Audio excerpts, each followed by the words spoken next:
Hello കൂട്ടുകാരെ, എല്ലാവർക്കും സുഖമല്ലേ? ഇന്നൊരു സ്പെഷ്യൽ റെസിപ്പിയാണ് കേട്ടോ.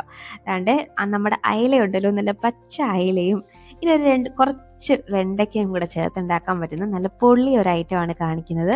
അപ്പോൾ നമുക്കിത് എങ്ങനെ ഉണ്ടാക്കുന്നത് കണ്ടു നോക്കാം. അതിന് മുന്നേ ചാനൽ ഇതുവരെ സബ്സ്ക്രൈബ് ചെയ്യാതെ ആരെങ്കിലും കാണുന്നുണ്ടെങ്കിലേ പ്ലീസ് ഒന്ന് സബ്സ്ക്രൈബ് ചെയ്ത് സപ്പോർട്ടോടെ ചെയ്തേക്കണേ. അപ്പോൾ നമുക്കിത് ഉണ്ടാക്കാൻ വേണ്ടിയിട്ട് ഫസ്റ്റ് ഒരു അരപ്പൊന്ന് റെഡിയാക്കണം. അതിനൊരു മിക്സിയുടെ ജാറിലോട്ട് ഞാനിവിടെ ഒരു 1/4 കപ്പോളം തേങ്ങ ചേർത്ത് കൊടുക്കുന്നുണ്ട്. ഇനി ഒരു 10-15ഓളം ചെറിയ ഉള്ളി ഉണ്ടല്ലോ, കുഞ്ഞുള്ളി, അത് ചേർത്ത് കൊടുക്കാം. ഇനി ഒരു ചെറിയ പീസ് ഇഞ്ചി എടുത്തിട്ട് അതൊന്ന് ചെറുതായിട്ട് അരിഞ്ഞെടുത്തതാണ്, അതും കൂടെ അങ്ങോട്ട് ഇട്ട് കൊടുക്കാം.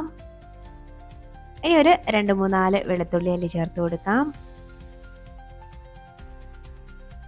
ഇനി ഇതിലേക്ക് ഒരു 1.5 ടേബിൾ സ്പൂണോളം മുളക് പൊടിയാണ് ചേർത്ത് കൊടുക്കുന്നത്.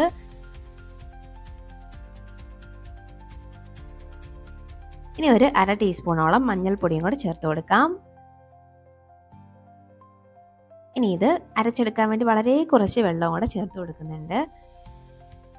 ഇനി ഇത് നല്ലപോലെ പേസ്റ്റായിട്ട് ഒന്ന് അരച്ചെടുത്ത് കൊണ്ടുവരാം.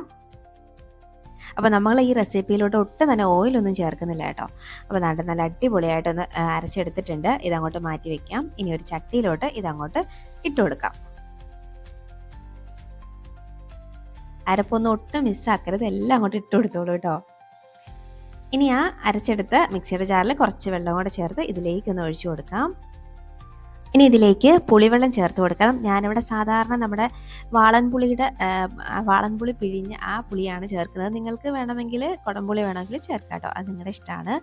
ഇനി ഇതിലേക്ക് ഞാൻ ഒരു തക്കാളി ഒന്ന് അരിഞ്ഞ് ചേർത്ത് കൊടുത്തിട്ടുണ്ട്. ഇനി ഒരു 2 പച്ചമുളക് ഒന്ന് നെടുകെ കീറി അതും കൂടെ അങ്ങോട്ട് ഇട്ട് കൊടുക്കാം. അപ്പോൾ പച്ചമുളകിൻ്റെ ഒക്കെ എണ്ണ നിങ്ങൾക്ക് കൂട്ടുകയോ കുറയ്ക്കുകയൊക്കെ ചെയ്യാം കേട്ടോ. ഇനി ഇതിലേക്ക് ആവശ്യത്തിനുള്ള ഉപ്പും കൂടെ ചേർത്തിട്ട് എല്ലാം കൂടെ നന്നായിട്ടൊന്നങ്ങ് മിക്സാക്കി എടുക്കാം. അപ്പോൾ ഞാൻ ഇതുവരെ ഇത് അടുപ്പത്തേക്ക് വെച്ചിട്ടില്ല. അപ്പം കണ്ടോ, നല്ലപോലെ ഒന്ന് മിക്സാക്കി കൊടുക്കുന്നുണ്ട്.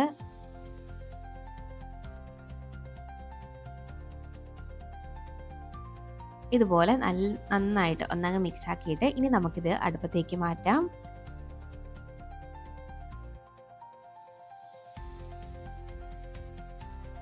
ഇപ്പോൾ ദാണ്ട് ഞാനിതൊന്ന് അടുപ്പത്തേക്ക് മാറ്റിയിട്ടുണ്ട്. അപ്പോൾ ഇനി ഇതിലേക്ക് ഞാൻ കുറച്ച് കറിവേപ്പിലയും കൂടെ ഒന്ന് ചേർത്ത് കൊടുക്കുന്നുണ്ട്. അപ്പോൾ ഈ കറിവേപ്പിലയും കൂടെ ചേർത്തിട്ട് ഇത് നന്നായിട്ടൊന്ന് തിളച്ച് വരട്ടെ. അപ്പോൾ അത് തിളച്ച് വരുന്നവരെ നമുക്കൊന്ന് വെയിറ്റ് ചെയ്യാം. ഇപ്പോൾ കണ്ടോ, ഇതൊന്ന് തിളച്ച് തുടങ്ങിയിട്ടുണ്ട്, നല്ലപോലെ തിളച്ച് വന്നിട്ടുണ്ട്. അപ്പോൾ ഈ സമയമാകുമ്പോഴേക്കും നമ്മൾ ഇതുപോലെ നീളത്തിൽ അരിഞ്ഞ് വെച്ചേക്കുന്ന നമ്മുടെ വെണ്ടയ്ക്ക അത് ചേർത്ത് കൊടുക്കാം. കൂടെ നമ്മുടെ മീൻ കഷ്ണങ്ങൾ, ഞാനിവിടെ അയിലയാണ് എടുത്തേക്കുന്നത്. എനിക്ക് തോന്നുന്നു ഈ റെസിപ്പിക്ക് കൂടുതൽ അയിലയാണ് മാച്ച് ആവുന്നതെന്ന്. അപ്പോൾ അയില മീൻ ചേർത്ത് കൊടുക്കാം. അതിൻ്റെ 1-2-3 തലയൊക്കെ എടുത്ത് ഞാൻ ചേർക്കുന്നുണ്ട്. ഇപ്പം നിങ്ങൾ വിചാരിക്കും, എന്താണ് ഈ ചട്ടി നിറയെ കറി ഇങ്ങനെ ഇരിക്കുന്നത്, തുളുമ്പി പോവില്ലേന്ന്. അതാണ്, എനിക്കൊരു അബദ്ധം പറ്റിയതാണ്. കുറച്ചും കൂടെ വലിയൊരു ചട്ടി എടുക്കേണ്ടതായിരുന്നു. അപ്പോൾ ഈ ഒരു കാരണത്താൽ ആരും എന്നെ കമൻറ്റ് ബോക്സിൽ വധിക്കണ്ട കേട്ടോ.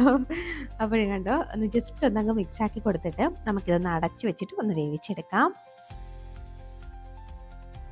ഇപ്പം കണ്ടോ, നമ്മുടെ മീൻ കറി ഇവിടെ സെറ്റായിട്ട് വന്നിട്ടുണ്ട്. ആ ഗ്രേവിയൊക്കെ ഒന്ന് വറ്റി മീനൊക്കെ നല്ല അടിപൊളിയായിട്ട് വെന്ത് വന്നിട്ടുണ്ട്. അപ്പോൾ നമുക്ക് ഇത്രയേ ഉള്ളൂ, നമ്മുടെ ടേസ്റ്റി ആയിട്ടുള്ള ഒരു മീൻ കറിയാണ്. ഞാനിതിലേക്ക് താളിപ്പൊന്നും ചേർക്കുന്നില്ല. അപ്പോൾ നിങ്ങൾക്ക് ഇഷ്ടമാണെങ്കിൽ അല്ലെങ്കിൽ വേണമെങ്കിൽ ഒരു താളിപ്പൊക്കെ ആവാട്ടോ, അപ്പോൾ കുറച്ചും കൂടെ ടേസ്റ്റ് കിട്ടും. പിന്നെ ഞാൻ ഈ പൊതുവെ എണ്ണയുടെ ആ ഒരു അളവൊക്കെ കുറയ്ക്കുന്നുണ്ട്, താളിപ്പ് ചേർക്കുന്നില്ല. അല്ലെങ്കിൽ ഇതിന് നല്ല ടേസ്റ്റാണ്. കണ്ടോ, നല്ല തിക്കായിട്ടുള്ള ഗ്രേവിയോട് കൂടിയിട്ടുള്ള നല്ല അടിപൊളി ഒരു വെണ്ടയ്ക്ക ഫിഷ് കറിയാണ് കേട്ടോ. അപ്പം ഉണ്ടാക്കി നോക്കിയിട്ട് അഭിപ്രായം പറയാൻ മറക്കരുത്. വീഡിയോ ഇഷ്ടമായ ലൈക്ക് ചെയ്യാനും മറക്കരുത്. കണ്ടോ, നമ്മൾ ടേസ്റ്റി ആയിട്ടുള്ള വെണ്ടയ്ക്ക മീൻകറി റെഡി. അപ്പോൾ ഇനിയൊരു റെസിപ്പിയുമായിട്ട് വീണ്ടും കാണാം. അതുവരേക്കും ബൈ. Thanks for watching.